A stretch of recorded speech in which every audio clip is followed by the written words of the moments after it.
Lord, hindi tayo mahahadlangan sa pagpupuri at pagsamba sa ating Panginoon. Napakasarap tingnan na tayo'y magkakasama na nagpupuri sa ating Diyos na buhay. Napakasarap tingnan na tayo'y patuloy na sumasamba sa gitna ng pandemyang ito. Purihin ang Diyos! Luwalhati ka, O Diyos! Sa aming kapupurihin at sasambahin, luluwalhati sa oras na ito! Ating ipalakpan natin mga kamay para sa ating Panginoon at buhay!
isisigaw. Woo! Buong lakas kong isisigaw. Yeah! Sama-samang isisigaw. Puri samba, sama-samang isisigaw. Sama-samang isisigaw. Woo! Buong lakas kong isisigaw. Yeah! Sama-samang isisigaw. Purihin siya. Yes, Lord! Pinupuri ka namin! Sinasamba! Pinararamanan sa oras na to! Ikaw ang Diyos sa buhay! Ikaw ang Diyos na hindi nagbabago! Kahapon, ngayon, at kailanman! Purihin ka! Purihin ka, O Diyos! Yes, Lord!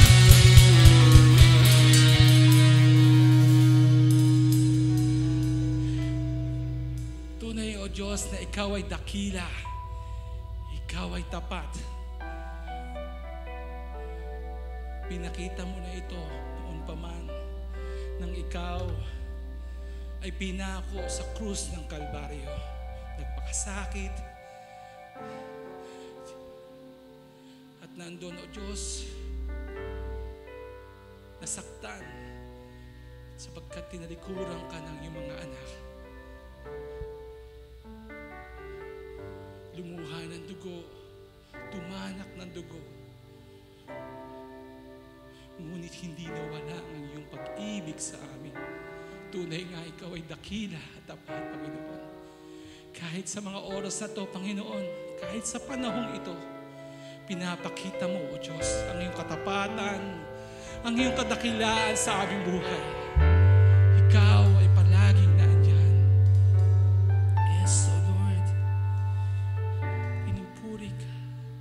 Pinadakila, O Diyos.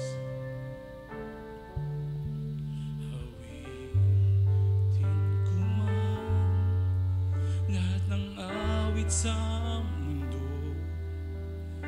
di kaya ilarawan ang kadakilaan mo.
sa'yo, wala ang katulad. Wala nang papatay sa'yo. Ikaw ang Diyos noon pa man, maging ngayon at kailanman. O aming Diyos, wala ka. Pupurihin ka sa awit, O Diyos. Pupurihin ka sa awit. Itataas ang aming tinig. Itatanghal sa buhay ko'y tanging ikaw, O Diyos. Higit pa sa kalangitan ang iyong kalwalhatian. Kadakilaan mo'y di mapapatayan. Pupurihin ka sa awit. Itataas ang aming tinig. Itatanghal sa buhay ko'y tanging ikaw, O Diyos.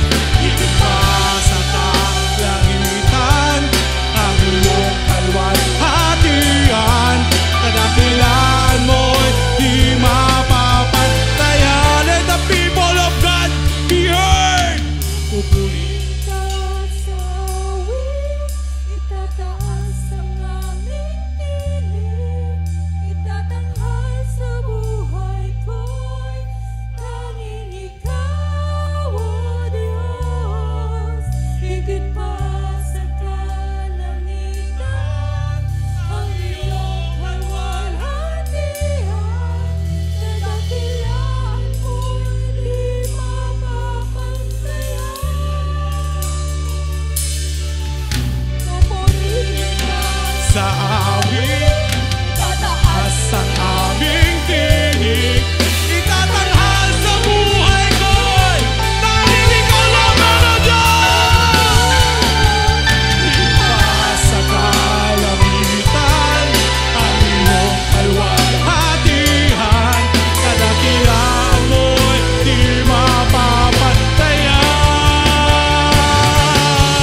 Pupurihin ka sa awit. Itataas ang aming tinig. Itatanghal sa buhay ko'y tanging ikaw, O Diyos. Higit pa sa kalangitan ang iyong kalwalhatian. Kadakilaan mo'y di mapapatayan. Kadakilaan mo, kadakilaan mo'y di mapapatayan. Kabutihan mo, kabutihan mo'y di mapapatayan. Kalwalhatian mo, kalwalhatian mo'y di katapatan mo, katapatan mo'y di mapapatay. Kapangyarihan mo, Jesus, kapangyarihan mo'y di mapapatayan. Jesus,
hanggang papuri, walang hanggang pasasalamat, pagdakila pagluwalhati sa tanging Diyos na buhay na hindi nagbabago kahapon, ngayon, at kailanman.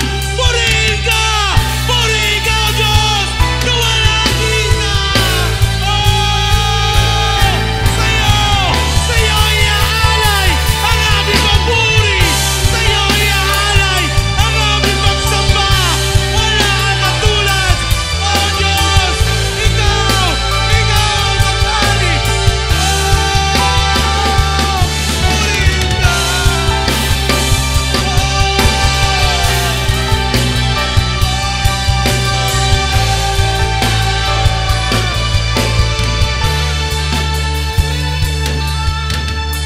Tunay, O Diyos, salamat, O God, sa pagkilos mo sa aming mga buwan. Salamat sa patuloy na pagpaparanas mo ng iyong pag-ibig at iyong pagmamahal sa amin, O Diyos. Sa mga oras na daraan, dinadalangin po namin na patuloy mo pagkilos sa buhay ng bawat isa. Even, O God, sa iyong anak na gagamitin upang magpahayag ng iyong banal na salita. Gamitin mo siyang malulod, Panginoon. Ilagay mo ang tamang salita, tamang katagan sa kanyang mga labig, sa kanyang bibig, upang nandun na ipahayag ay yung naisi sa aming buhay. Panginoon, sa iyo namin ilalaan ang lahat. Sa oras na to, sa mga susunod pang minuto, sa iyo papuri, pasasalamat sa tanging Panginoon namin sa Jesus. Ang lahat ay magsabi na, Amen.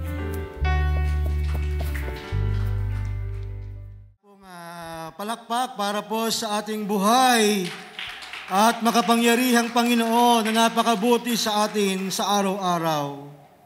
Purihin ang Panginoon sapagkat muli tayo po ay nabigyan ng pagkakataon na sambahin at purihin ang ating Panginoong Yesus. At sa oras na ito ay nais ko po kayong bigyan ng isang katuruan patungkol po sa kahalagahan ng pagpupuri sa ating Panginoon sa araw-araw. Ang title po nito ay Praising God at All Times. Ang pagpupuri sa Panginoon sa lahat ng pagkakataon. Dito po sa Psalm chapter 34 verse 1.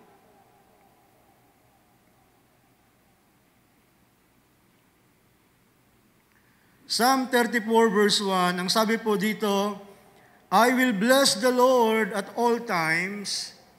His praise shall continually be in my mouth. Sa Tagalog Biblia, ang sabi po, aking pupurihin ang Panginoon sa buong panahon.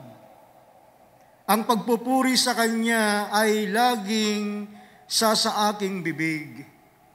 Pagpalain ang pagkakabasa po ng ating ng salita ng Panginoon sa oras na ito. Dito po ay binabanggit ng Biblia na ang desire ng mga awit ay purihin ang Panginoon sa lahat ng pagkakataon. Sapagkat winiwika nga ng Biblia na tayo po ay nilikha ng Panginoon para sa Kanyang kaluwalhatian at sa Kanyang kapurihan. Iniligtas tayo ng Panginoon upang Siya'y ating bigyan ng paglilingkod at pagsamba. Sa Romans chapter 12 verse 1, ang sabi doon, I beseech you therefore, brethren, by the mercies of God, that ye present your body as a living sacrifice, holy and acceptable unto God, which is your reasonable service. Sa NIV po, which is your act of worship, isang uri ng pagsamba, na dapat yung ating mga buhay ay ating dinadala sa Panginoon upang sa Kanya ay magpuri po tayo. Ano po ba ang ibig sabihin ng salitang praising God para po sa atin pong kabatiran? Dito po sa Bible.com, ang sabi po doon, praising God is simply giving Him the recognition He deserves. The recognition He deserves. Na dapat po ay ibinibigay natin sa Panginoon yung talagang Kanya. It is the joyful thanking and adoring of God, the celebration of His goodness and grace. Ito po ay pagsasaya sa Kanyang kabutihan at sa Kanyang grasya na atin pong tinatamasa at tinatanggap araw-araw. Amen po ba? Now, ito po hinahanap ng Panginoon at inaasahan sa mga Kristiyanong sa Kanya'y nagmamahal.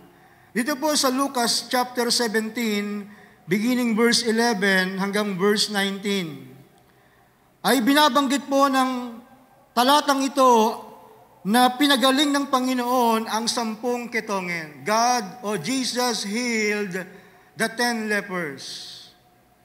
At ano po ang sabi ng verse 17 ng Luke chapter 17? Ang sabi ng Panginoon, hindi ba 10 ang gumaling? Tanong ni Jesus. Hindi ba napakaraming pinagaling? Ang sabi ng Panginoon, hindi ba't 10 ang gumaling? Mga minamahal, yun din po ang tanong ko sa bawat isa. Ilan po dito ang pinagaling ng Panginoon sa kanyang karamdaman? Ilan ba rito ang nakatanggap ng biyaya ng Diyos, ng grasya ng Panginoon? Ilan ba dito ang nakatanggap ng promotion, ng proteksyon, ng assistance, ng peace, ng good health, ng riches, ng honor? Ilan ba dito ang nakatanggap ng mga bagay na yon mula sa Panginoon? Ang sabi po ng verse 18 ng Luke 17, wala bang nagbalik at nagpuri sa Diyos, kundi ang dayuhang ito? 10 yun pong pinagaling ng Panginoon, pero isa lamang, 1 out of 10, 10% lamang. Ang bumalik para purihin at sambahin ang ating Panginoon. I praise God, sapagkat sa lugar na ito ay mayroong mga babae at lalaki na gustong purihin at sambahin ang Panginoon kahit na sa panahon ng pandemya. Amen po ba? In John chapter 4 verse 23, ano pong sabi doon? Juan 4:23, but the hour cometh, and now is, when the true worshipers shall worship the Father in spirit and in truth, for the Father seeketh such to worship Him. Naghahanap po talaga ang Panginoon ng mga sasamba sa Kanya. Naghahanap po ang Panginoon ng magpupuri sa Kanya. Ito po yung hinahanap ng Panginoon, sapagkat ito ang hinahanap ng Ama sa mga sumasamba sa Kanya. Hindi ito dapat itigil o pinipigilan. Sa Luke chapter 19, 37 hanggang 40, Lucas 19, 37 hanggang 40, ganito po ang sinasabi. Nang malapit na siya, palusong na sa libis ng bundok ng mga Olibo, nagsigawan sa galak ang buong pangkat ng mga alagad at malakas na nagpuri sa Diyos dahil sa mga kababalaghang nasaksihan nila. Tayo po ay nakasaksi ng mga milagro ng Panginoon. Amen po ba? Tayo rin ay dapat na magbigay sa Kanya ng papuri, malakas na pagsamba, hindi nahihiya, na purihin ang ating Panginoon. Verse 38, ang wika nila, purihin ang hari na dumarating sa pangalan ng Panginoon, kapayapaan sa langit, purihin ang Diyos. Blessed be the King that cometh in the name of the Lord, peace in heaven and glory in the highest. Verse 39, ito po yung problema. Sinabi sa kanya ng ilang Pariseyong kasama ng karamihan, Guro, sawayin mo nga ang iyong mga alagad. Meron pong mga killjoy Amen po ba? Meron pong pumipigil sa atin pong pagsamba at pagpupuri sa Panginoon. Number 1 na si Satan.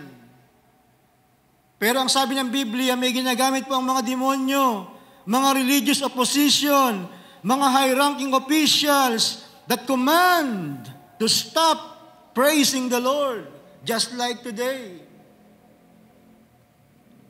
Ang dyablo po ay subtle po siya. Akala ng tao ay hindi essential ang pagsamba. Pero mga minamahal, ang sabi po ng Biblia, ang sabi ng ating Panginoon, sumagot si Jesus, kapag tumahimik sila, yung mga taong sumasambat, nagpupuri sa Panginoon, ang mga bato na ang sisigaw. Purihin ang Panginoon, hindi kinakailangan ng mga dingding sa lugar na ito, ng ceiling, ng floor, ng pintuan ng lugar na ito para purihin ang Panginoon. Tayo na po ang magpupuri at magbibigay ng pagsamba sa ating buhay na Diyos. Amen? Palakpakan po natin ang ating Panginoon. Now, mga kapatid, meron pong dalawang meaning ang salitang praise sa Hebrew words dito po sa awit 149 verse 3. Dalawa pong meaning ng praise sa Hebrew word in Psalm 149 verse 3. Sabi po dito, let them praise. Yung pong ginamit na praise doon sa Hebrew ay halal. Let them praise or let them halal His name with the dance. Let them sing praises. Sa Hebrew word po, yung praises dito ay isinalin sa zamar.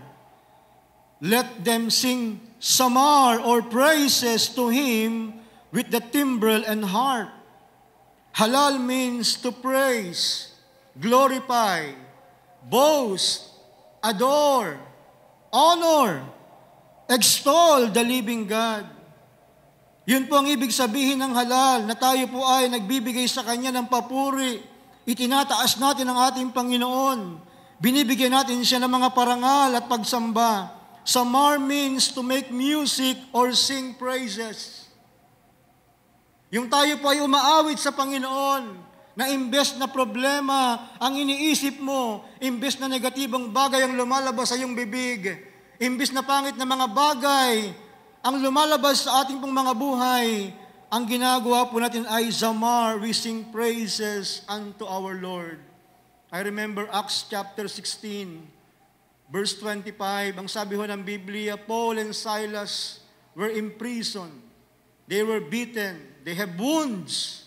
Locked up. Pero ang sabi ng Biblia, at midnight, imbes na sila po ay mamroblema sa kanilang sinapit, imbes na magalit, ang sabi ng Biblia, at midnight, Paul and Silas sang praises unto the Lord. Amen po ba? Sa gitna po ng kanilang paghihirap sa katawan, ang sabi ng Biblia, ay nagawa pa nilang purihin at sambahin ang Panginoon. Sila po ay umawit sa ating Panginoon. Ang sabi ng Biblia, nagkaroon po ng himala, nagkaroon po ng lindol, at sila po ay nakakawala mula sa mga tanikala. Ang sabi ng Biblia, sila po ay nabigyan ng kalayaan at meron pang mga na-born again dahil sa milagro at himala ng Panginoon. Naniniwala po ako na kapag kagayon po ang ating ginagawa, in the midst of our problems and trials in life, umaawit po tayo ng pagsamba sa ating Panginoon. In Psalm 96 verse 4, for the Lord is great and greatly to be praised. He is to be feared above all gods. Great is the Lord and most worthy of praise. His greatness no one can fathom. Psalm 145 verse 3. In 2 Samuel 22 verse 4, I call to the Lord who is worthy of praise, and I am saved from my enemies. Let everything that has breath praise the Lord. Psalm 150 verse 6. Dito po sa ating pag-aaral, I will bless the Lord at all times. I will. Let us say, I will. It means a personal desire or choice. Yun pong pagpupuri sa ating Panginoon. Yun pong ating pagsamba sa Kanya sa araw-araw ay kinakailangan na maging choice ng atin pong mga buhay. I remember the words of Joshua, but as for me, amen po ba? Hindi po siya itinulak, hindi po siya pinwersa. Ang sabi niya, but as for me and my house, we will serve the Lord. Napakahalaga po na ang atin pong maging desire, ang atin pong maging choice ay purihin ang Panginoon. Pagising pa lang natin sa umaga, ay meron na po tayong mga choices na ginagawa kung tayo ba'y magpupuri sa Panginoon, kung ano ba yung ating uunahin sa Kanya. In Psalm 103, verses 1 to 5, ang sabi ng Biblia, bless the Lord, O my soul. Purihin mo ang Diyos, ang Panginoon, o kaluluwa ko, at ang lahat sa akin, and all that is within me. Bless His holy name. Bless the Lord, O my soul, and forget not all His benefits. Sino pa rito ang nakakaalala ng mga dakilang bagay at mga benepisyo na ibinigay ng Panginoon sa kanilang mga buhay? Huwag po nating kalimutan sa gitna ng mga problemang dumarating sa atin pong mga buhay. Ano po ang sabi ng verse 3? Bless the Lord, O my soul, and forget not all His benefits, who forgiveth all your iniquities. Ikaw ang pinatawad sa iyong mga kasalanan. Ako ang pinatawad sa aking mga kasalanan. Ako ang dapat na magpuri sa Panginoon. Piliin natin na magpasalamat sa Kanya. Verse 4 o verse 3, who healeth all your diseases, ikaw ang pinagaling ng Panginoon. Verse 4, who redeemeth your life from destruction, ikaw na Kanyang iniligtas mula sa pagkawasak ng buhay. Who crowneth you with loving kindness and tender mercies, who satisfieth your mouth with good things, so that your youth is renewed like the eagles. Tayo po yung tumanggap eh. Amen po ba? Tayo po yung nakaranas ng mga benepisyo. Tayo po ang dapat na magpuri sa Panginoon. I am the one who receives the blessings. I am the one who will praise the Lord. You are the one who received the blessings. You are the one who will praise the Lord. In Psalm 16 verse 7, I will bless the Lord who hath given me counsel.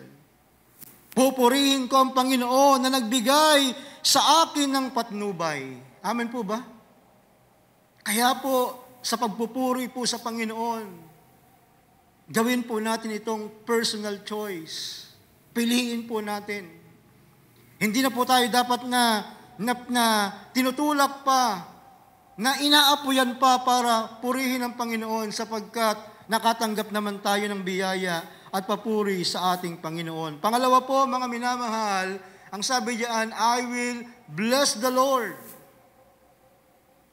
Bless the Lord, only the Lord our God. Him we will praise.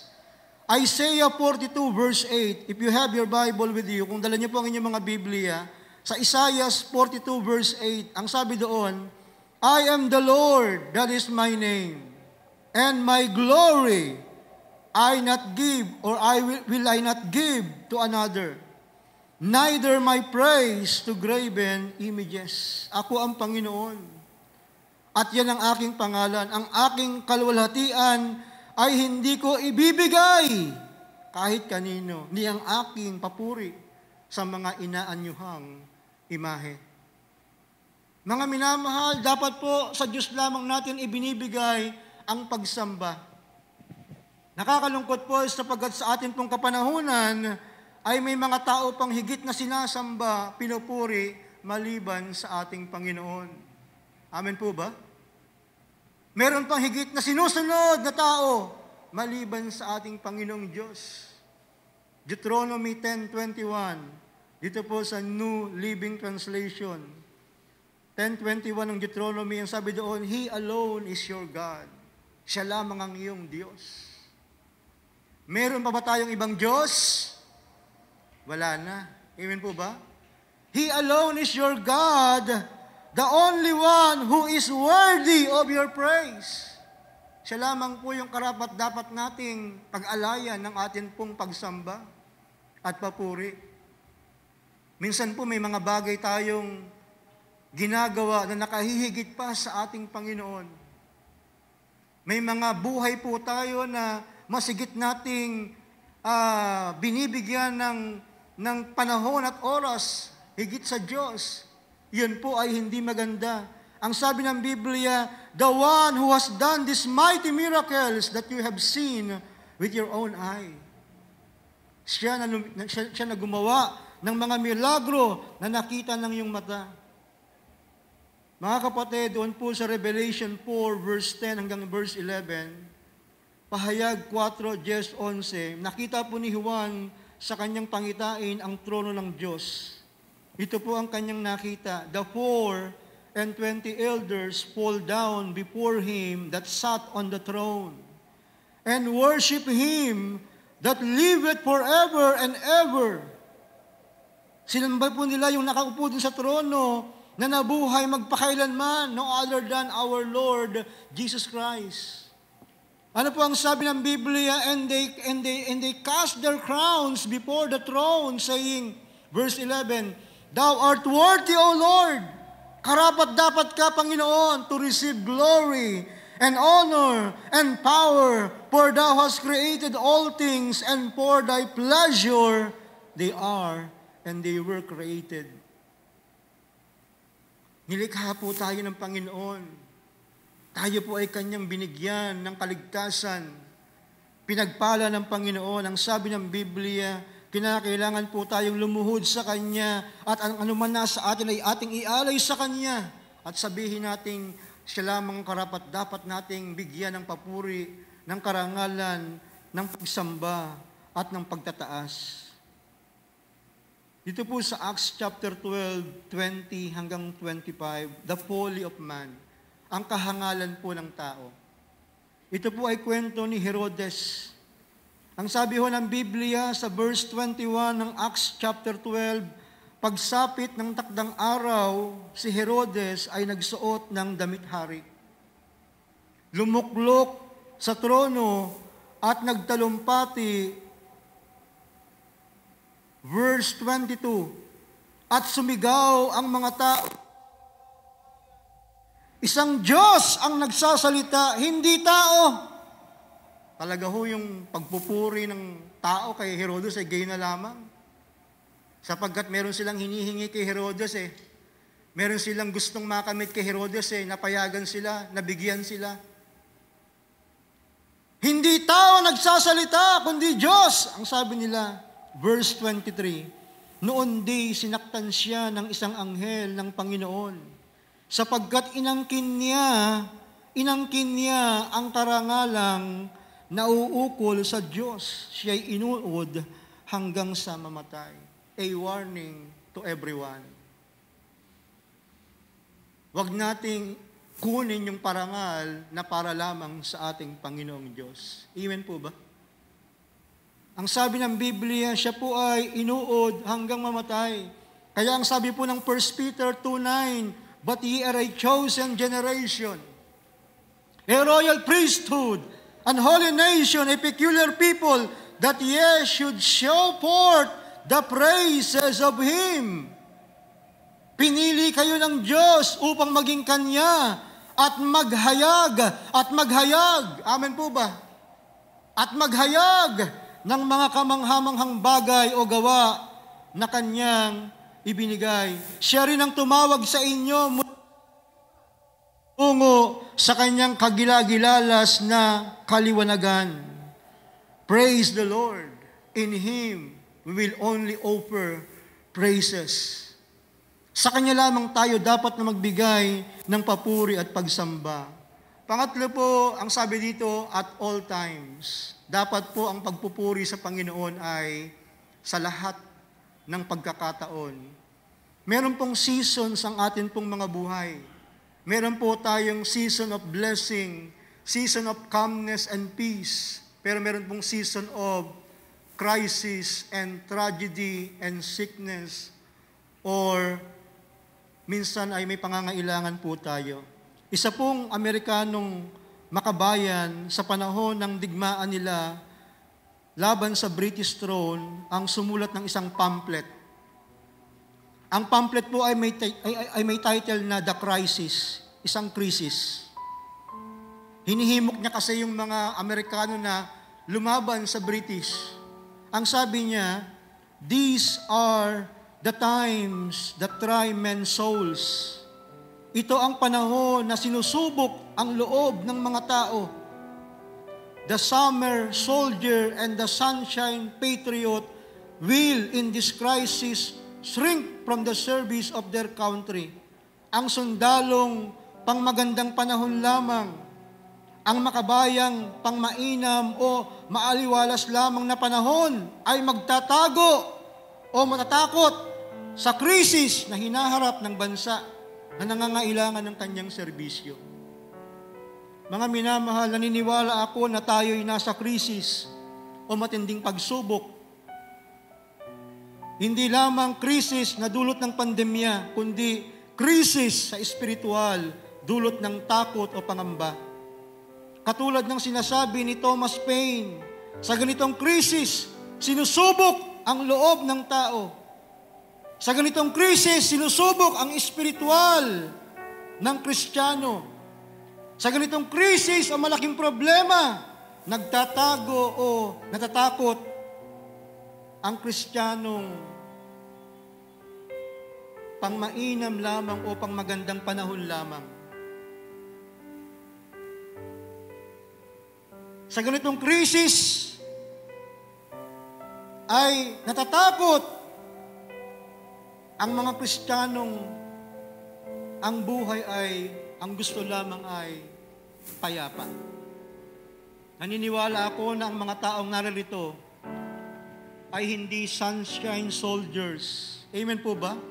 Hindi summer patriots, kundi sa buong panahon, sa lahat ng pagkakataon, may problema man o walang problema, may krisis o wala, may pandemya o wala, pupurihin natin at sasambahin natin ang ating Panginoon. Amen? Palakpakan po natin ang ating Panginoon. Hallelujah! Sa Habakuk chapter 3, verse 17 hanggang 19, bagamat di namumunga ang punong igos at hindi rin namumunga ang puno ng ubas, kung ang pamumunga ng uliboy mabalam at walang anihin sa mga bukirin, kahit mamatay ang mga tupas sa kulungan at daanan ng salot ang bakahan sa mga silungan, mananalig pa rin ako kay Yahweh. Ako'y magagalak sa Diyos na aking kaligtasan. Ang Diyos na si Yahweh ay aking lakas. Tumatakbo akong simbilis ng usa at iniingat ang ligtas kahit sa kabundukan. Mga minamahal, pagkatanggap ni Job ng pinakamasakit at pinakanakakalungkot na balita, yung kamatayan ng kanyang anak. Pagkatanggap ni Job ng nakapanghihinaang balita, yung pagkaubos ng kanyang kayamanan, yung pagkaubos ng kanyang mga baka at ng mga tupa, nung ito'y kanyang marinig at sabihin sa kanya, sa Job chapter 1 verse 20, ang ginawa niya ay tumindig si Job. Pinunit niya ang kanyang damit at nag-ahit ng ulo. Pagkatapos, nagpatira pa siya sa lupa at nagpuri sa Diyos. Nawala yung kanyang mga mahal sa buhay. Naubos ang kanyang kabuhayan. Pero ang ginawa niya ay lumuhod siya at nagpatira pa sa Panginoon at nagpuri sa ating buhay na Diyos. Naniniwala po ako na ito po ang atin pong ginagawa sa atin pong mga buhay, bagamat tayo po'y nahihirapan. At lastly, mga minamahal, His praise shall continually be in my mouth. Hindi natin hahayaan ang ating bibig ay tumigil sa pagpupuri sa ating Panginoon. Ang sabi po ng Psalm 63 verse 3, Psalm 63 verse 3, because thy loving kindness is better than life, my lips shall praise thee. Thus will I bless thee while I live. I will lift up my hands in thy name. Mga minamahal, hinahabol si King David dito. Hinahabol siya para patayin ni Haring Saul. Sa gitna ng kanyang kagulumihanan, sa gitna ng mga pagsubok sa kanyang buhay, doon sa isang kuweba, inilikha niya. Because thy loving kindness is better than life, my lips shall praise thee. Thus will I bless thee while I live. Habang siya ay humihinga, habang siya ay hinahabol ng mga problema at sakit ng buhay, pupurihin niya ang Panginoon. In conclusion, you will never go wrong in praising God. Hindi ka magkakamali sa pagpupuri at sa Panginoon. Kapag itinaas mo lang yung kamay at sumigaw ka na at nagsabi ka ng purihin ka, Panginoon, sa aking buhay, hindi ka magkakamali. And the Lord will bless us. And the Lord will be delighted in our lives. And God will help us from our troubles. Tayo pong lahat ay yumuko, humikip.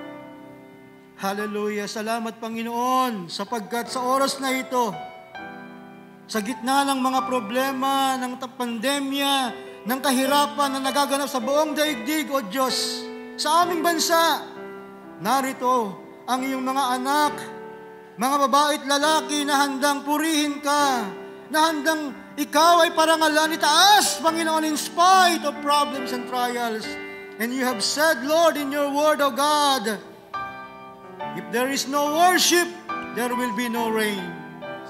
Panginoon, kami po'y sumamba, nagpuri sa iyo sa lugar na ito. Ngayon, Panginoon, ibuhos mo ang pagpapala, ang himala, ang mga biyaya mo at kagandahang loob sa buhay ng iyong mga anak. O, ang pagpapala'y sumaamin, Panginoon. O, ang iyong kahabagan sa araw-araw ay sumaamin. Dakilang Diyos, mula sa araw na ito, we will never forget to praise Thee in season and out of season. In Jesus' name, this we pray. Everybody agree and say, Amen and Amen. Hallelujah. Oh, praise the Lord. Hallelujah. Praise God. Yeah. Handa po ba kayong muli ay magpuri sa Panginoon? Amen po ba? Ano po bang oras na? Okay, so gusto ko lang pong balikan yung isang verse na binanggit po ng ating pastor. At let this revelation po ay patuloy po nating maunin sa lugar nito. Sabi po ng Luke chapter 17, beginning verse 15, and one of them, when he saw that he was healed, turned back, and with a loud voice glorified God. Verse 16 ng Luke chapter 17, and fell down on his face at his feet, giving him thanks, and he was a Samaritan. Verse 17, sabi po ng Panginoon mismo na lumapit sa kanya, and Jesus answering said, were there not 10 cleansed, but were there are the 9. So, ilang saglit lang po. Ang istorya po kasi ito ay yung pinagaling yung 10 ketongin. Tama po ba? Ilan po yung bumalik? Ilan? Ayan, sabi ko na nga ba. Ilan po ang bumalik? Isa. Di po ba? Pero ilan po ang gumaling? 10. Tingnan niyo po yung nasa magkabila niyo. Ilan po kaya ang pinagpala sa atin ng Panginoon? Isa lang kaya? 10? O lahat tayo? Hello? Alam niyo po, ang nakakatuwa dito sa lalaking ito, nung makita po niya at maramdaman na siya po ay gumaling, ano pong relevant nun? Sa buhay po natin, nung maramdaman po natin at matanggap yung biyaya ng Diyos, ano pong ginagawa natin? Yung iba, pagka pinagpapala, tahimik kayo, no? Tinan mo katabi mo, tahimik. Pero bless yan. Ano niyo po ginawa ng isa sa ketongin? Nung makita po niya siya pinagpala ng Diyos, nag-ingay, loud voice. Sino po yung pinagpala ng Diyos? Sige nga, makita nga. Sabi ko na, nananahimik yung mga pinagpapala, Di ba? Okay? So, tandaan po natin, ang pagpapala po ng Panginoon, ang nakakatuwa sa verse 16, hindi yan ipinagyayabang. Sabi ng ating pastor, pagpupuri mo yan, pagpapasalamat. Sabi ng verse 16, nagpatira pa yung tao at nagpasalamat sa Diyos. Bakit? Pinagpala. Again, sino po yung pinagpala ng Diyos? Taas ang kamay.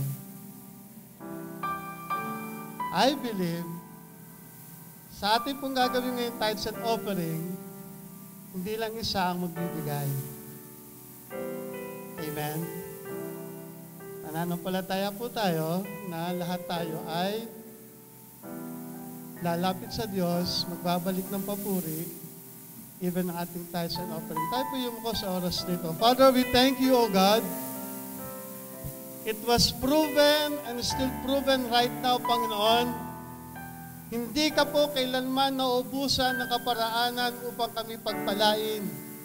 anumang kalagayan o pandemyang mapunta sa aming kapaligiran at aming maranasan, walang panama po yan, Panginoon, sa resources ng iyong kayamanang meron ka sa langit. Kaya naman, kami po'y nananampalataya, Panginoon, ang kapaligiran po'y nakakaranas ng pandemya, Lord, pero ang iyong mga anak, pagpapala ang iyong ibinibigay, Panginoon. Lord, through this tithes and offering, ito ang katibayan na buhay ang aming Diyos. Ito ang katibayan na ang Diyos po namin ay mayaman. We cannot outgive you, O God, but let these tithes and offerings, Lord, ay magpakita ng aming pagpupuri at pagsamba sa Diyos na mayaman sa lahat. Pinupuri ka namin at dinadakila. Ikaw lang ang parangalan, Ama. Sa pangalan po namin, Panginoon Jesus, tayo po lahat ay magsabi ng Amen and Amen. Sige po, tayo po'y magkakaloob sa Panginoon. Habang tayo po'y nagkakaloob, tayo po'y tumayo. At i-declare po natin ang kabutihan ng Diyos sa ating buhay. Siya ang nagpapawi ng kalungkutan sa ating buhay. Tunay nga, O Diyos, Ikaw ang patuloy nagbibigay ng kapayapaan at kaligayahan sa aming buhay. Lungkot ng puso iyong pinawi, Panginoon.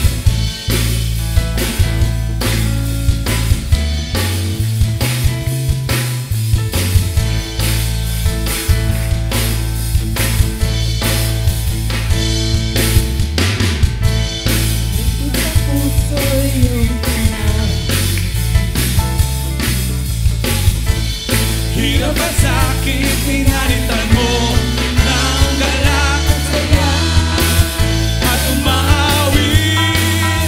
Puso ko'y nag-uumapaw at di matipigilan.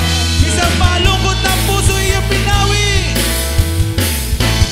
Lungkot ng puso iyong pinawi. Hirap at sakit, pinalitan mo ng galak at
Diyos, marami pong salamat sa iyong ginawa sa amin pong mga buhay sa oras na ito. Punong-puno po ng pasasalamat at pagpupuri ang amin pong mga puso't buhay dahil sa iyong ginawa. O Diyos, muli, sa pag-alis namin sa lugar na ito, patuloy mo kaming samahan sa kapangyarihan ng iyong banal na Espiritu at ng mga anghel, O Diyos, na mag-iingat sa amin. Dala po namin, Panginoon, ang iyong mensahe na kami laging magpupuri sa iyong harapan. O Diyos, amin pong winiwika na ang pag-ibig ng Diyos Ama, ang pagpapala ng Diyos Anak, at ang matamis na pakikipisan ng Santong Espiritu ay laging sumaamin ngayon, bukas, at magpakailanman.